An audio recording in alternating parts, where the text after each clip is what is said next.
8મા અધ્યાયનો સારાંશ। આ અધ્યાય અર્જુને પૂછેલા 7 પ્રશ્નો બ્રહ્મ, અધ્યાત્મ, કર્મ, અધિભૂત, અધિદેવ, અધિયજ્ઞ કાને કહેવાય અને વંશ ચિંતવાળો મરણ સમયે આપને કેવી રીતે જાણે છે તેના જવાબમાં શ્રી કૃષ્ણ આ પ્રમાણે જણાવે છે કે જે અવિનાશી છે એટલે કે જેનો કદી નાશ થતો નથી એવો સંચિદાનંદ પરમાત્મા બ્રહ્મ છે। તેમનું સ્વરૂપ અર્ધાત્મ કહેવાય છે।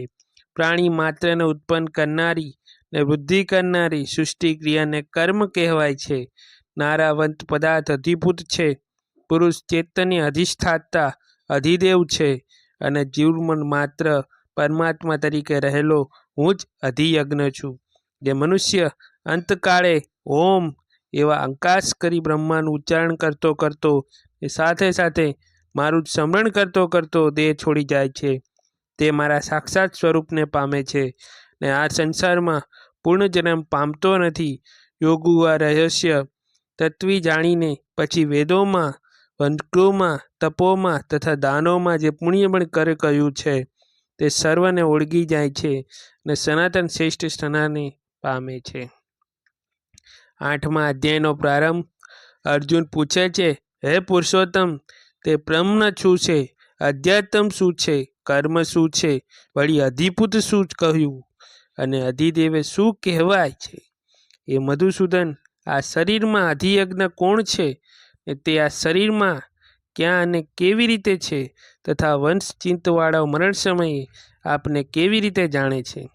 શ્રી કૃષ્ણએ જવાબ આપ્યો, જે અવિનાશી છે એવા પરમાત્મા બ્રહ્મ કહેવાય છે।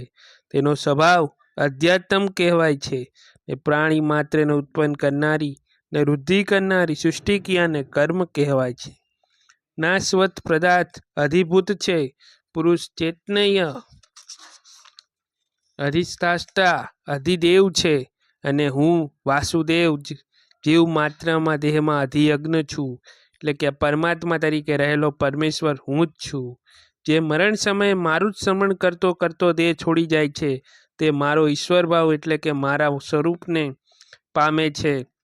એમાં સંશય નથી અથવા કે કર્તવ્ય મનુષ્ય અંતકાળે જે ભાવનું સ્મરણ કરતો શરીર છોડે છે તે ભાવને જ પામે છે કેમ કે તે હંમેશા ભાવની ભાવનાઓવાળો હોય છે। માટે સર્વકાળે તું મારું સ્મરણ કર અને યુદ્ધ કર તે મને યુદ્ધ અને મારામાં અર્પણ કરેલી હોવાથી તું નિષ્પણે મને જ પામીશ। હે કુંતીપુત્ર, અભ્યાસ યોગથી યુક્ત અને ચિંતને બીજે ક્યાંય ના ભમવા દે। નિરંતર પરમાત્માનું ચિંતન કરનારો મનુષ્ય પરમ દિવ્ય પુરુષ બ્રહ્મને પામે છે। સર્વન પુરાવર્તન વિષયાનુતા અને અતિ સૂક્ષ્મ સોના પાલનહાર અચિત્ય રૂપવાળા સૂર્ય સમાન વણવાળા ને અજ્ઞાનરૂપ અંધકારથી દૂર એવા પરમ પુરુષ પરમેશ્વર જે ચિંતન કરે છે તે મરણ સમયે ભક્તિ તથા યોગ બળથી યુક્ત રહી અચળ મન વડે બે ભમરની વચ્ચે પ્રમાણે સારી રીતે સ્થાયી પરમ દિવ્ય પુરુષ પરમ બ્રહ્મને જ પામે છે। વેદને જાણનારો જેને અક્ષર અવિનાશી કહે છે, જેમાં રાગ રહિત મુનિઓ પ્રવેશ કરે છે તથા જે પરમપદને મેળવવા મનુષ્ય બ્રહ્મચર્યનું પાલન કરે છે તે મન પછી હું તને ટૂંકમાં કહું તો, હે અર્જુન, ઇન્દ્રિયોના બધા દ્વારો વંશ કરીને મનને હૃદયમાં રોકી પોતાના પ્રાણને મસ્તકે બ્રહ્મધર્મ સ્થાયી યોગ ધારણનો આશ્રય કરનારો જે પુરુષ ઓમ એવા અક્ષરનું સમુચ્ચન બ્રહ્માનું ઉચ્ચારણ કરતો અને સાથે સાથે મારું સ્મરણ કરતો તે ત્યજી મરણ પામે છે તે પરમ ગતિ પામે છે। હે પાર્થ, જે નિરંતર બીજામાં ચિત્ત રાખ્યા વિના નિત્ય જ મારું સ્મરણ કરે છે તે નિત્ય યોગમાં યોગ પરાવેલો યોગીને હું સહજ પ્રાપ્ત થાઉં છું। પરમ ઉત્સુક સિદ્ધિ પામેલા મહાત્માઓ મને પામીને દુઃખનું ધામ અને ધારાવત એવા આ સંસારમાં પૂર્ણ જન્મને પામતો નથી। હે અર્જુન, બ્રહ્મલોક સુધીના જે સર્વલોક છે તે સર્વલોકને પામવાથી પણ મનુષ્ય ફરીથી આ સંસારમાં આવે છે, પરંતુ હે કુંતીપુત્ર, મને પામ્યા પછી પુનર્જન્મ થતો નથી। 1000 યુગ સુધીનો બ્રહ્માનો એક દિવસ હોય છે ને 1000 યુગ સુધીની બ્રહ્માની એક રાત્રિ હોય છે। એમ જેઓ જાણે છે તેઓ દિવસ અને રાત્રિના સાચા પ્રમાણને જાણનારા છે। બ્રહ્માનો દિવસ આવતા સર્વ વ્યક્તિઓ અવ્યક્તમાંથી ઉત્પન્ન થાય છે અને રાત્રિ આવતા તે જ અવ્યક્ત નામવાળા લય પામે છે. હે પાર્થ, તેનો તે જ આ પ્રાણીઓનો સમૂહ ઉત્પન્ન થઈને બ્રહ્માની રાત્રિ આવતા પરવેશ થઈ લય પામે છે ને દિવસ આવતા ઉત્પન્ન થાય છે.